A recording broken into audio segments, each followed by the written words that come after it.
Hello, everybody, and welcome to the Cheap Seats. We are doing our Backlash 2024 predictions coming to us live from Lyon in France. This is this weekend, this is Saturday. I have with me, as always, Orcus Shield. Hello. All right, so uh, thoughts initially on the event being in France? Good. I like the fact that it's branching out. Yet again, Americans get to feel the pain that we have to, although not as bad this time because I It, think it's like early morning for them. yeah, so if you're East Coast, it'll be like 10, 11 a.m., and if you're West Coast, it'll be like 6 a.m. Yeah. Something like that. But But no, I do like the fact that it's branched out. yeah, I'm not expecting any of the big ones to come across just yet. I think maybe they will in the future. I think I'd like to say the UK will be first, but I mean, it doesn't bother me if UK is the first or not because the price of tickets for Clash at the Castle is extortionate enough. I dread to think what prices would be for like a SummerSlam or a Mania. oh, terrible, absolutely terrible. We'll come to that. We'll probably get to that at some point. So we're going to run through the match card and give our thoughts on who's winning here. I would just like to. I would just before we begin. I would just like to say that there has been this sort of. I don't know if it's like a urban myth or if it's actually a thing, but it's extremely rare. Like the percentage, I think the percentile is less than 10% of titles will change hands abroad. Now, I think that was a Vince thing, and I think it was because he was like, "Oh, well, it will confuse the home fans, i.e., the Americans." Um, they're not stupid. They will understand if someone loses a match anywhere on Earth and their title changes hands. So I think there's been very few occasions where a title has changed hands abroad. But I think we're well out of that era now, and we're into a new era. So we'll see what happens. We'll see what happens. But I'm going to read. So we're going. We're not going through the match card in order of when the matches will be on the card. We're just going through the list of their matches and giving our thoughts. So, first match is a singles match for the undisputed WWE Championship. We have good guy Cody Rhodes versus not good guy AJ Styles. What's your thoughts here? Who's walking Oh out? well, this is so easy. AJ Styles is definitely not walking out here. Yeah, I was Not gonna at all. say yeah, yeah, This yeah, is the most predictable match of the evening. I'd say you've just put the belt on Cody Rhodes. yeah. You're not taking the belt off Cody Rhodes for a while. So it'll be a good match. It'll be interesting to see because if I'm right in saying LA Knight is not on the card, so whether he comes out and costs AJ to carry on their long feud because AJ flew all the way Yeah. to Australia to fuck with Style, to fuck with LA Knight. So maybe he'll fly all the way to Leon to just get revenge. I don't know. So You could have some cool promotional stuff from LA Knight. I don't know. Because he's a very good mouthpiece for the company. He's very good at getting over with the fans, and just if you put him in a segment just exploring France and like Lyon, places like that, yeah, I think you'll find a lot of people interested in what he has to say. Um, yeah, but yeah, I'm with you absolutely. Cody Rhodes walks out here. You don't build a story for 2 years to let him drop it to the next pay per view to someone who has been who's been the champion multiple times in AJ Styles. I believe LA Knight is going to cost him to keep that story going, but possibly. I do think it's going to be some. It's going to be some shenanigans in that match. I don't think it's going to be straightforward as I much as it don't probably know. should be. I don't know. Maybe this is what sends AJ Styles packing to the realm of mediocrity. I don't know.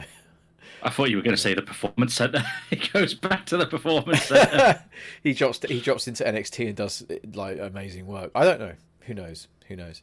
Then we have another singles match for the World Heavyweight Championship. The newly crowned Damian Priest versus main event Jey Uso, who is now in a main event technically for his brand anyway. This is the main. We just just so that we're not taking the piss. This is the main event for his brand. uh, being the Yes. World Heavyweight Championship. So Yes. I'm gonna go first. As much as I love the Usos and I love Jey Uso, I'm going for a very solid Damian Priest victory here. He, yeah, he needs time. Like again, I get why they've done it. They've done this more for where the event is as opposed to what stories are being told throughout the event. I'm hoping we get something good. I don't know how I feel really because I Jey Uso's not winning here. It's the same as the AJ Styles Cody Rhodes match. Jey Yeah. Uso, he's not winning here, in my opinion. So, yeah, I don't know. I don't know what it is. It's just not. I don't think he's ready either. I don't think Jey Uso's quite ready yet either. He's got a little bit more to do, but yeah, Yeah. but we'll see. Yeah, I agree. I think that you're not going to put the belt on Damian Priest, like let him cash in just to drop it at the first event that you have. Yeah, Whether or not Judgment Day get involved, I don't know. I don't know how they're going to book this one now because you've obviously got Bloodline still probably against Jay with the new Solo and Tamatonga because they've obviously said he was sort of saying like his loyalty will always be to Roman. He'll always be his tribal chief, even though he's on a different brand now. So whether or not Solo comes and costs Jay and carries on the Bloodline story that way, or whether or not you have Judgment Day come out, or the third option is you just let Damian Priest look strong in his Yeah. first title defense. yeah. Because a lot of people have said he is not ready to be this champion. No, Jey Uso's not ready. I don't think either of them are. Oh, okay. I don't think that. I think Damian Priest has done good things in the Judgment Day, but I don't think he's good enough to be the world champion. I think that Okay. out of the Judgment Day, world champion should have been Finn Balor.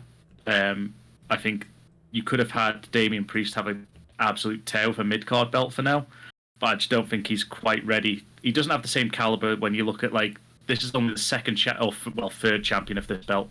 Yeah. Technically, because you had, and the two people you've had before are Seth Rollins and Drew McIntyre, albeit for 20 seconds, whatever it was at WrestleMania. So 5 minutes. you need to try and make Damian Priest look strong in here to say that he should be holding this belt. Yeah. So I don't know how they're going to do it, but I think Damian Priest walks out with the belt. Yeah. Yeah, I think so too. I mean, just we you know, if you look at the bigger picture there with the World Heavyweight Championship, you've got Seth Rollins obviously taking time off now to recover, all his injuries and everything. You've got CM Punk and Drew McIntyre with their feud. Eventually, one of them is going to go for the championship. And if you were to say to me, "Oh, this is Drew McIntyre versus Damian Priest," or Jey Uso versus Drew McIntyre for the championship, like, yeah, I could make a better choice. But yeah, I think Priest wins here just so that they can build on him looking strong. I'd like for it to be a clean win, clean victory, with shenanigans afterwards maybe, but we'll see.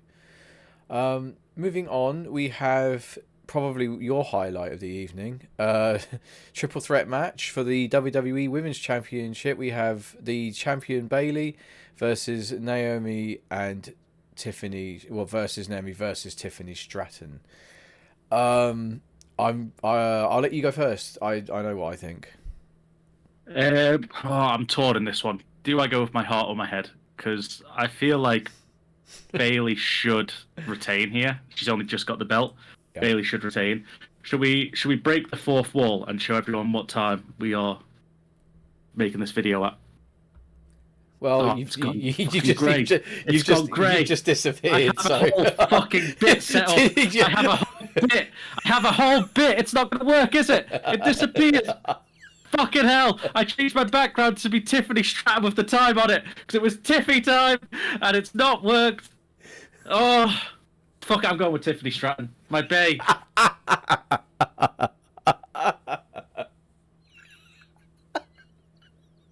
I'm sorry. That was just too good. That was too good. Oh fuck.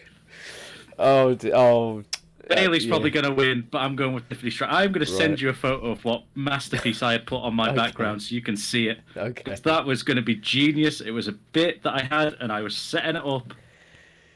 And It did. It didn't it just work. didn't. I don't know why it didn't work because nowhere on this is it green, and now I don't know how to change my background back from this, so it looks a bit weird. You carry on. You talk about this match while I send you this photo. Okay. Okay. So Naomi's not winning. I'm sorry. She's just come back from TNA. It's good that she's back. The women's division definitely needed like wrestlers of her caliber to help boost the whole division. It's great that Bayley's champ. It's about time. I'm glad that she's face again because although she was amazing as a heel, that's been pre-pandemic, wasn't it? So Yes. so 6 years she's been a heel. Six years. So it was maybe even 7 at a push. Time has gone very strange for us since the pandemic. But as much as Tiffany is showing such good promise, like she's coming on leaps and bounds, and she's really going to be something special in the future. I think this is a Bayley retention match here. Can't see it going any other way. Again, these have been long story builds.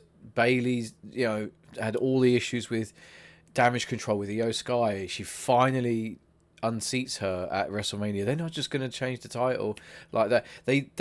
You and I spoke about this, and we agreed that we do not want them to hot potato any of the championships. They need to be long reigns with strong champions to make the belts seem worth it, and to make the champions holding them seem strong. So yeah, I don't know if they're going to have Queen of the Ring this year. I don't know if I'm certain they'll have a Money in the Bank. But I think, if anything, I think Tiffany Stratton will win Money in the Bank when we get round to that. That's an early spoiler prediction for everybody. That's my thought. But hey, so I think Bayley's going to walk out winner. But you're going with Tiffany Stratton. Okay, fine. Then we have the tag team match for the WWE Women's Tag Team Championship. I'm sorry, what was that? The Women's Tag Team. What's that? Women's Tag Team Champion? Oh, it does exist. Sorry. The Kabuki Warriors, consisting of Asuka and Kairi Sane, versus Bianca Belair and Jade Cargill.